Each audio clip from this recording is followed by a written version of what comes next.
रीमा साहिबा को हम खुशामदीद कहते हैं। बड़ी खबर सामने आई, अपने नाज़रीन को एक बार फिर बताएं।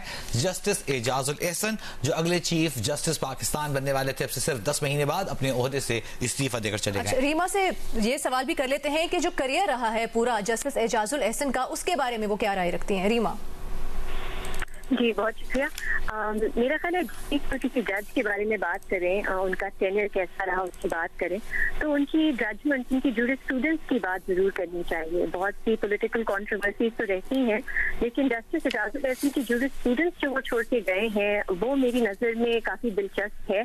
और मेरी जो राय है वो ये है कि वो काफ़ी रिग्रेसिव है। वो जमहूरियत के खिलाफ जूरिस्प्रूडेंस नज़र आती है, पॉलिटिकल पार्टीज के खिलाफ नज़र आती है, और मैं उसको प्रोग्रेसिव जूरिस्प्रूडेंस नहीं कहूंगी।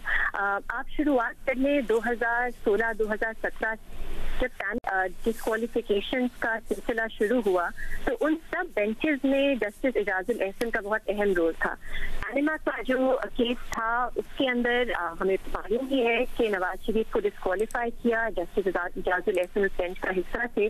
उसके बाद उन्हें मॉनिटरिंग जज भी लगाया गया, जो रेफरेंसेस बने उस केस के बाद। उसमें थे जब लाइफ टाइम डिस्क्वालिफिकेशन इंटरप्रिटेशन 62(1) की, उस बेंच का भी हिस्सा थे जस्टिस एजाजुल एहसन। और जैसा हमें मालूम है कुछ दिन पहले सुप्रीम कोर्ट ने कहा कि वो फैसला गलत था, वो आइन के खिलाफ था, और उससे ओवरटर्न कर दिया गया।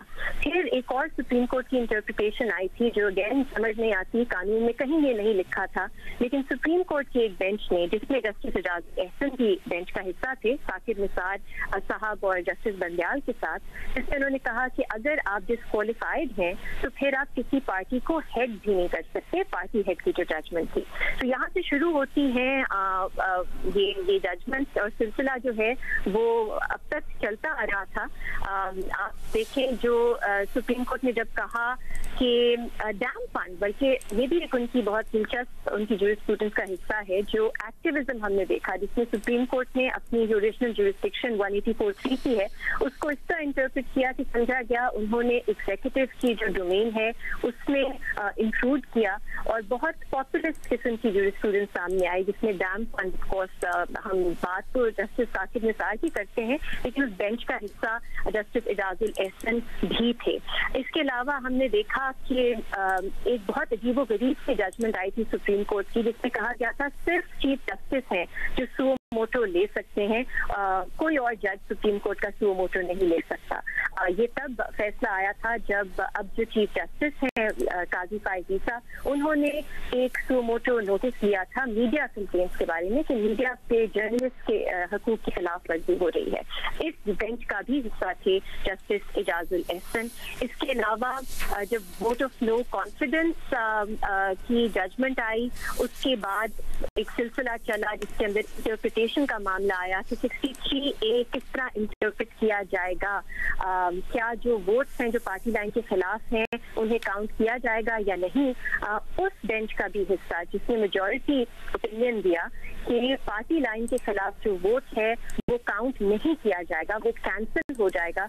उन 3 जजेस में भी चीफ जस्टिस बंदयाल थे, जस्टिस मुनीब अख्तर थे और जस्टिस एजाजुल एहसन थे। तो माइनॉरिटी ओपिनियन था, जो डिसेंटिंग जजेस थे, उन्होंने कहा था ये तो ऐसा है कि आपने आइन को ही रीराइट कर दिया है।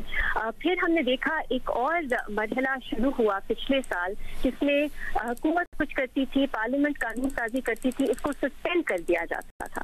उन बेंचेस का भी हिस्सा रहे जस्टिस एजाजुल एहसन। आपको याद होगा जब supreme court practice and procedure bill आया था तो उसको एंटिसिपेटरी इंजंक्शन दे दी थी सुप्रीम कोर्ट ने। उस बेंच में थे जस्टिस एजाजुल एहसन। फिर जब एक जुडिशल कमीशन बनी थी इंक्वायर करने के लिए कि ऑडियो लीक्स जो है उनका अदलिया की आज़ादी से क्या जोड़ है, उस बेंच का भी हिस्सा थे जस्टिस एजाजुल एहसन, जिन्होंने उसको भी इंटरिम ऑर्डर के जरिए स्टे कर दिया था।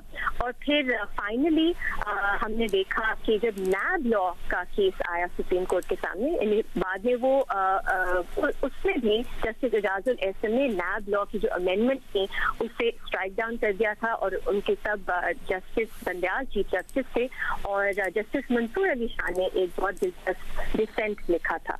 तो ये है उनका स्टूडेंट्स आप देख सकती हैं खुद, बहुत सी जो कंट्रोवर्शियल जजमेंट्स रही हैं 2017 से लेकर 2023 तक, उससे कहीं ना कहीं बेंचेस का हिस्सा रहे हैं जस्टिस एजाजुल एहसन। तो मैं कहूँगी कोई बहुत ऐसी जूरिस्प्रूडेंस नहीं है जिस पे फख्र किया जा सके, और उसमें बहुत सी ऐसी जजमेंट्स हैं जो मुझे तो उम्मीद है कि आहिस्ता आहिस्ता वो ओवरटर्न होंगी, क्योंकि इसको हमारी जो एक प्रेसिडेंट है मेरा ख्याल है उसका हिस्सा नहीं रहना चाहिए ऐसी जजमेंट को जो इंसानी हुकूक के, जो पार्लियामेंट के जो डोमेन है उसके, जो सेपरेशन ऑफ पावर्स के या जमहूरियत के खिलाफ हो।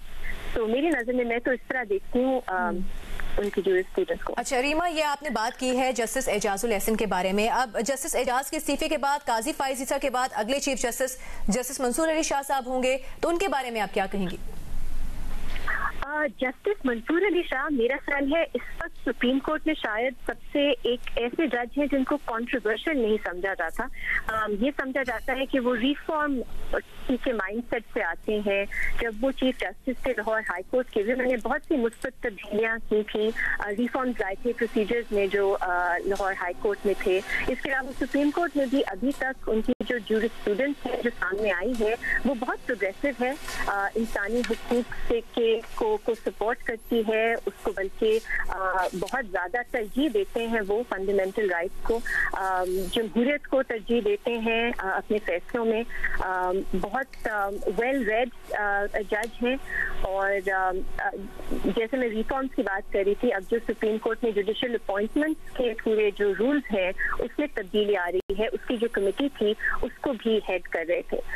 तो मेरा ख्याल है अगर आप देखें जो इस वक्त सुप्रीम कोर्ट को कह रहे हैं मुतनाज़ा सुप्रीम कोर्ट है, उसमें अपना एक तरह से ट्रस्ट नहीं दिखा रहे, वो भी चाहते हैं कि जस्टिस मंसूर अली शाह उनके बेंचेस पे बैठें। तो अक्रॉस द बोर्ड एक क्रेडिबिलिटी है जो वो एंजॉय करते हैं, और उनका मेरा ख्याल है पाकिस्तान के लिए बहुत अच्छा होगा जो उनका, और मैं तो बहुत इंटरेस्ट से देखूंगी वो किस तरह आगे लेके जाते हैं हमारी जूरिस्प्रूडेंस जब वो चीफ जस्टिस होते हैं। एग्जैक्टली आप डेट फिर से चेक कर लें, मेरा ख्याल है 2024 से लेके 2024 से 2027 तक वो चीफ जस्टिस रहेंगे। अगर उनका टेन्योर तवील हो जाएगा एज कम्पेयर टू अगर जस्टिस एजाजुल एहसन बनते हैं, ऐसा ही रीमा? सॉरी जी, उनका टेन्योर बढ़ जाएगा। अब वो सीनियर मोस्ट जज हैं चीफ जस्टिस के बाद, जब जस्टिस सरदार वो रिटायर हो जाएंगे तो फिर वो सीनियर मोस्ट जज। ठीक है, बहुत शुक्रिया। रीमा उमर साहिबा माहिर कानून थी, पिछले 7 सालों में जो फैसले हुए उस हवाले से गुफ्तगू कर रही थी। आज का फैसला कितना अहम है, अगले आने वाले चीफ जस्टिस की शख्सियत के हवाले से, उनकी जजमेंट्स के हवाले से गुफ्तगू की। बहुत शुक्रिया रीमा उमर साहिबा। शाजिब खानजादा साहब